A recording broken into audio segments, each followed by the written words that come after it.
La pluie tombait drue sur les pavés de Saint-Émilion, un grondement sourd accompagnant chaque goutte comme une accusation. Camille, trempée jusqu'aux os, fixait le sol, son casque de pompière gisant à ses pieds, brisé. Elle ne se souvenait pas pourquoi son cœur battait si fort, ni pourquoi cette femme devant elle, une étrangère aux yeux sombres, la regardait comme si le monde venait de s'effondrer. Dans l'ambulance, les souvenirs de Camille s'étaient éteints comme une flamme sous l'eau. L'accident, un incendie dévastateur dans une vieille maison bourgeoise, l'avait laissée avec une commotion cérébrale et un vide là où sa vie aurait dû être. Elle savait son nom, son métier, son adresse. Mais le reste, un brouillard épais. Les médecins parlaient de mémoire épisodique perdue, de fragments qui pourraient revenir ou pas. Camille, 32 ans, pompière aguerrie, française jusqu'au bout des ongles, se raccrochait à ce qu'on lui disait d'elle. Courageuse, droite, célibataire. Une femme qui vivait pour sauver des vies. Mais alors, pourquoi cette inconnue, Sojin, une Sud-Coréenne de 30 ans arrivée en France pour ses études d'art, la regardait-elle avec une douleur si vive? Sojin, immobile sous la pluie, serrait un carnet contre sa poitrine.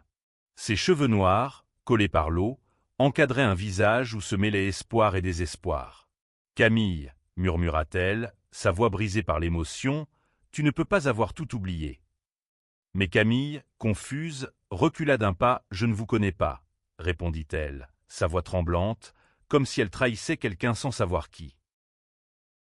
Elle s'était rencontrée 2 ans plus tôt, dans un café parisien où Sojin esquissait des portraits sur un coin de table. Camille, en permission, avait renversé son café sur le carnet de Sojin, déclenchant un éclat de rire partagé. De là était née une amitié, puis un amour discret, caché aux yeux du monde. En Corée du Sud, où Sojin avait grandi, l'amour entre 2 femmes était un secret lourd à porter, un tabou qu'elle avait fui en venant en France. Camille, elle, avait toujours été fière, ouverte, mais respectait le silence de Sojin, son besoin de discrétion dans une culture française plus libre mais parfois encore jugeante.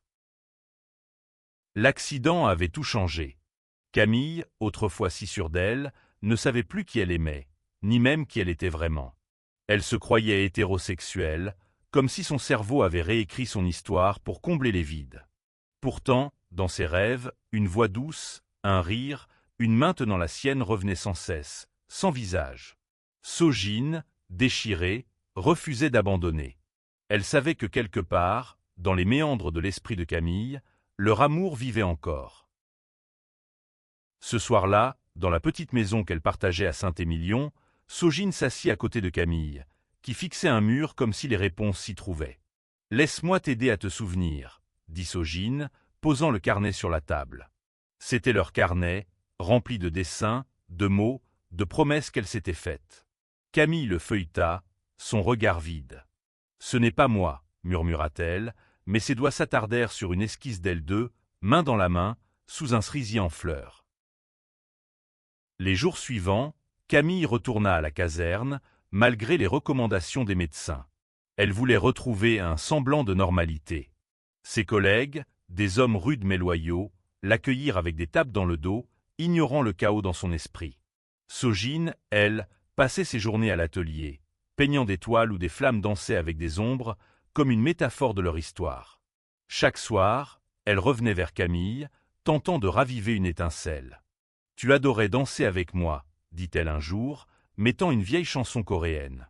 Camille, maladroite, accepta de danser, mais son corps restait raide, son esprit ailleurs. Pourtant, un soir, alors que Sojin racontait une anecdote sur leur premier voyage à Séoul, un marché nocturne, des rires sous les lanternes, Camille sentit une chaleur étrange dans sa poitrine. « Je crois que je me souviens de l'odeur des gâteaux de riz, » murmura-t-elle, les yeux écarquillés. Sojin retint son souffle, n'osant espérer. Mais le moment passa, et Camille redevint distante. La tension monta lorsqu'un collègue de Camille, Marc, un pompier charismatique, commença à lui tourner autour. Il l'invitait à boire, lui parlait d'une vie simple, normale. Camille, perdue, se laissait convaincre, pensant que c'était ce qu'elle devait vouloir. Sojin, témoin de cette dérive, sentait son cœur se briser. Elle savait qu'elle devait agir, mais comment faire revenir quelqu'un qui ne savait plus l'aimer?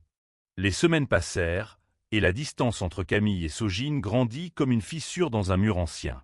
Camille, poussée par Marc et par son propre besoin de retrouver un sens à sa vie, accepta un rendez-vous. Ils allèrent dans un bistrot bruyant, où les rires des autres clients noyaient les doutes de Camille. Marc, avec son sourire confiant, parlait de projets d'avenir, de voyages, de famille. Camille hochait la tête, mais une part d'elle, enfouie, hurlait que quelque chose clochait. Sojin, de son côté, s'enfonçait dans son article. Ses toiles devenaient plus sombres, des éclats de rouge et de noir, des silhouettes floues se tenant la main avant de s'effacer dans des flammes. Elle passait ses nuits à écrire dans leur carnet, des lettres à Camille qu'elle n'osait pas lui montrer. « Tu es toujours là, quelque part », écrivait-elle. « Je refuse de croire que l'accident a tout pris. » Mais chaque regard distant de Camille était un coup de poignard. Un soir, alors que Camille rentrait tard, Sojin l'attendit sur le canapé, le carnet ouvert. « Pourquoi tu fais ça ?» demanda-t-elle, la voix tremblante. « Pourquoi tu t'éloignes de moi ?» Camille, épuisée, haussa les épaules. « Je ne sais pas qui je suis, Sojin. Tu me parles d'un passé que je ne ressens pas. Marc, il me donne quelque chose de concret. » Ces mots brisèrent Sojin, mais elle ravala ses larmes. « Lis ça, » dit-elle, poussant le carnet vers elle. Camille le prit, mais le reposa sans l'ouvrir. « Pas ce soir, » murmura-t-elle avant de monter se coucher. Le lendemain, un nouvel incendie éclata dans une usine désaffectée à la périphérie de Saint-Émilion. Camille, toujours en convalescence, insista pour rejoindre l'équipe. Ses collègues hésitèrent, mais son regard déterminé les convainquit. Sur place, les flammes rugissaient, et Camille, malgré son état, plongea dans l'action. Mais au milieu du chaos, une vision la frappa, une silhouette floue, une femme riant sous un cerisier. Elle trébucha, désorientée, et un collègue dut la tirer hors du danger. À l'hôpital, Sojin arriva en courant, le visage marqué par l'inquiétude. « Tu ne peux pas continuer comme ça, » dit-elle, les larmes aux yeux. Camille, encore sous le choc, murmura « J'ai vu quelque chose. » Une femme. Sous un arbre. Sojin sentit son cœur s'emballer. C'était nous, Camille. À Séoul. Tu te souviens? Mais Camille secoua la tête, frustrée. Ce n'est pas clair. C'est comme un rêve. Sojin décida alors de changer de stratégie. Elle emmena Camille dans des lieux qu'elles avaient fréquentés ensemble. Le café parisien où elles s'étaient rencontrées, une librairie où elles avaient passé des heures à lire des poèmes, un pont surplombant la Garonne où elles s'étaient embrassées pour la première fois. À chaque endroit, Sojin racontait une histoire, un souvenir, espérant raviver la mémoire de Camille. Parfois, un éclat passait dans les yeux de Camille, mais il s'éteignait vite. Marc, cependant, devenait de plus en plus insistant. Il invita Camille à un dîner chez lui, et elle accepta, pensant que c'était ce qu'elle devait faire. Sojin, dévastée, décida de retourner en Corée pour quelques semaines. « Je ne peux pas continuer à te voir t'éloigner, » dit-elle à Camille avant de partir. « Mais je reviendrai, parce que je t'aime. » Camille, troublée, ne répondit rien, mais son cœur battit plus fort qu'elle ne voulait l'admettre. En Corée, Sojin retrouva sa famille, mais le poids des attentes culturelles la suffoqua. Ses parents, ignorant de sa relation avec Camille, parlaient de mariage, d'un bon parti. Sojin, incapable de leur dire la vérité, se réfugia dans ses souvenirs. Elle dessina Camille, encore et encore, espérant que ses toiles garderaient leur amour en vie. Pendant ce temps, à Saint-Émilion, Camille commença à ressentir un vide inexplicable. Sans Sojin, la maison semblait trop grande, trop silencieuse. Elle feuilleta le carnet, lisant les mots de Sojin, regardant les dessins. Une phrase la frappa. « Tu m'as appris à être libre, Camille. » Elle sentit des larmes couler, sans savoir pourquoi. Camille passa les semaines suivantes à osciller entre la caserne et la maison vide. Chaque soir, elle ouvrait le carnet, lisant un peu plus, comme si elle cherchait une clé.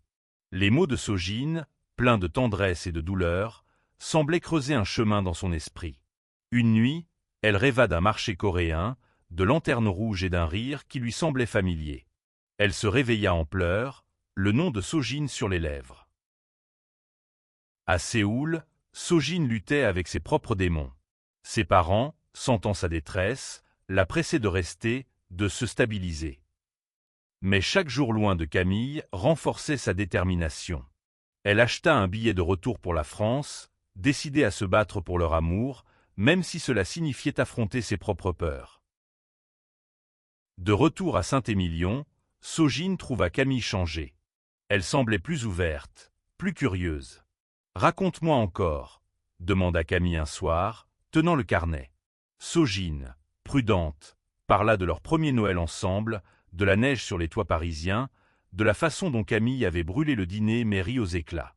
Camille écoutait, un sourire fragile aux lèvres. « Je veux me souvenir », murmura-t-elle. Mais Marc restait une ombre. Il proposa à Camille de l'accompagner à un gala de la caserne, et elle accepta, par habitude plus que par envie. Sojin, blessée, décida de ne pas intervenir.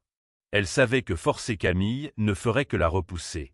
À la place, elle lui offrit un dessin, elles deux, dansant sous la pluie. « Garde-le », dit-elle simplement. Camille, touchée, le posa sur sa table de nuit. Le gala fut un désastre. Camille, entourée de collègues et de Marc, se sentit étouffée. Les rires, les conversations, tout lui semblait faux. Elle quitta la salle en courant, sous le regard perplexe de Marc. Dehors, sous la pluie, elle serra le dessin contre elle, sentant une vérité qu'elle ne pouvait nommer.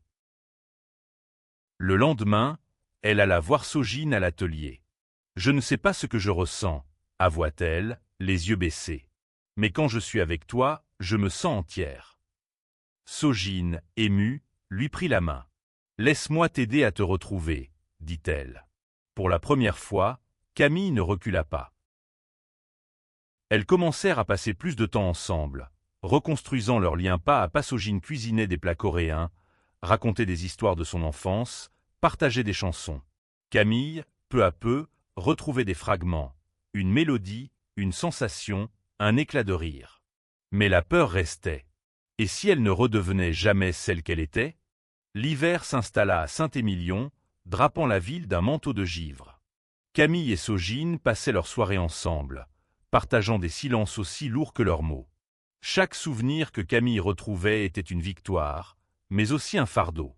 Elle commençait à comprendre l'ampleur de ce qu'elle avait perdu, non seulement sa mémoire, mais une part de son identité. Un soir, alors qu'elle regardait des photos sur le téléphone de Sojin, Camille s'arrêta sur une image d'elle à Paris, sous la tour Eiffel illuminée. « J'ai l'air si heureuse », murmura-t-elle, touchant l'écran. Sojin sourit, les larmes aux yeux. « Tu l'étais. » Camille la regarda, et pour la première fois, elle tendit la main pour essuyer une larme sur la joue de Sojin. Ce geste, simple mais intime, fit trembler Sojin. Mais la réalité rattrapa vite leur bulle. Marc, frustré par l'éloignement de Camille, vint la confronter à la caserne. « Tu changes, Camille. Cette fille, elle te manipule, non ?» Camille, troublée, défendit Sojin avec une ferveur qu'elle ne comprenait pas elle-même. « Elle m'aide à me retrouver. Marc, toi, tu veux que je sois quelqu'un d'autre. » Marc partit, furieux, mais ces mots laissèrent un doute dans l'esprit de Camille. Sojin, sentant la fragilité de Camille, décida de lui raconter toute leur histoire, sans rien omettre. Elle parla de leurs disputes, de leurs rêves, de la peur de Sojin d'être jugée en Corée, de la force que Camille lui avait donnée. « Tu m'as appris à m'aimer, » dit-elle, la voix brisée. Camille, bouleversée, sentit une chaleur grandir en elle, mais aussi une peur. Et si elle ne pouvait plus aimer comme avant? Un nouvel incendie éclata, plus dangereux encore. Camille, contre l'avis de tous, insista pour y aller. Sojin, terrifiée, tenta de l'arrêter. « Tu n'es pas prête » cria-t-elle. Mais Camille, déterminée, partit. Sur place, elle sauva une enfant coincée dans les décombres, mais une explosion la projeta au sol. À l'hôpital, Sojin veilla à son chevet, priant pour qu'elle se réveille. Quand Camille ouvrit les yeux, elle murmura « Sojin, ce n'était pas une question, mais une certitude. » Sojin pleura de joie, mais Camille ajouta « Je me souviens de tout ». Les souvenirs étaient revenus, comme une vague, mais avec eux, une vérité. Camille avait peur de ce que cet amour signifiait dans un monde qui ne l'acceptait pas toujours. La mémoire de Camille revint par fragments, comme des éclats de verre qu'elle devait assembler. Chaque souvenir était une douleur et une joie à la fois. Elle se souvenait des nuits passées à parler avec Sogine, de leurs promesses, de leur amour. Mais elle se souvenait aussi de la peur, de la honte qu'elle avait parfois ressentie face au regard des autres. Sogine, voyant Camille lutter, décida de l'emmener à Paris pour un week-end. Elles marchèrent dans les rues qu'elles avaient autrefois arpentées, main dans la main. Sous le pont des Arts, Camille s'arrêta. « C'est ici qu'on s'est embrassé pour la première fois, » dit-elle, un sourire timide aux lèvres. Sogine hocha la tête, émue. « Tu te souviens ?» Camille la serra dans ses bras, et pour la première fois depuis l'accident, elles s'embrassèrent, un baiser chargé de larmes et d'espoir. Mais le retour à Saint-Émilion ramena les tensions. Certains collègues de Camille, influencés par Marc, commencèrent à murmurer. « Elle n'est plus la même », disait-il. Camille, blessée, se demanda si elle pouvait continuer à être pompière dans un environnement qui jugeait son amour. Sogine, elle, luttait avec ses propres démons. Devait-elle retourner en Corée, où sa famille l'attendait, ou rester pour un amour qui pourrait ne jamais être pleinement accepté? Un soir, Camille trouva une lettre dans le carnet, écrite par Sogine avant l'accident. « Peu importe ce que le monde pense, Camille. Toi et moi, c'est tout ce qui compte. » Ces mots donnèrent à Camille la force de confronter ses collègues. Lors d'une réunion à la caserne, elle parla, la voix ferme, « Je suis toujours la même.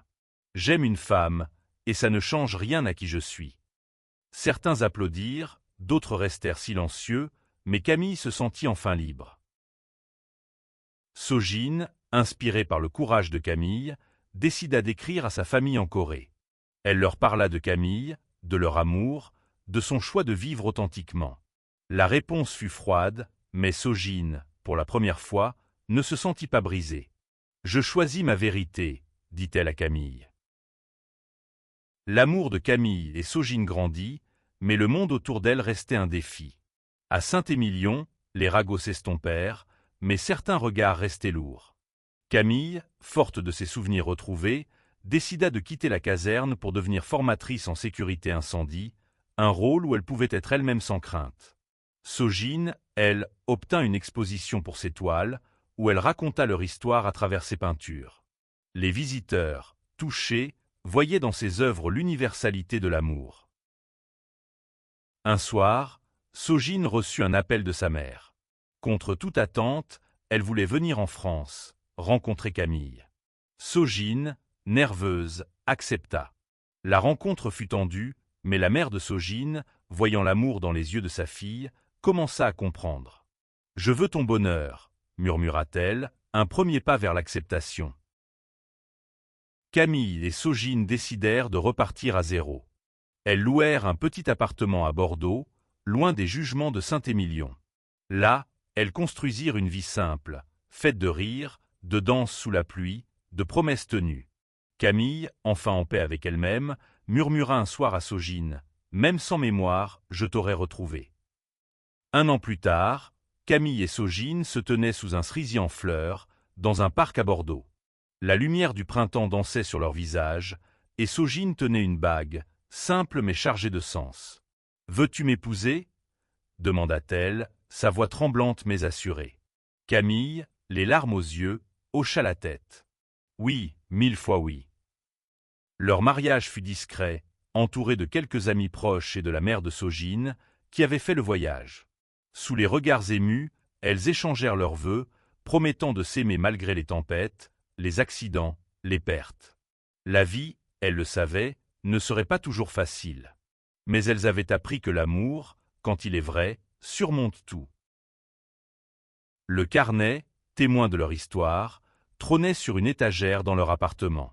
Sogine y ajouta une dernière page, un dessin d'elle, main dans la main, sous un cerisier.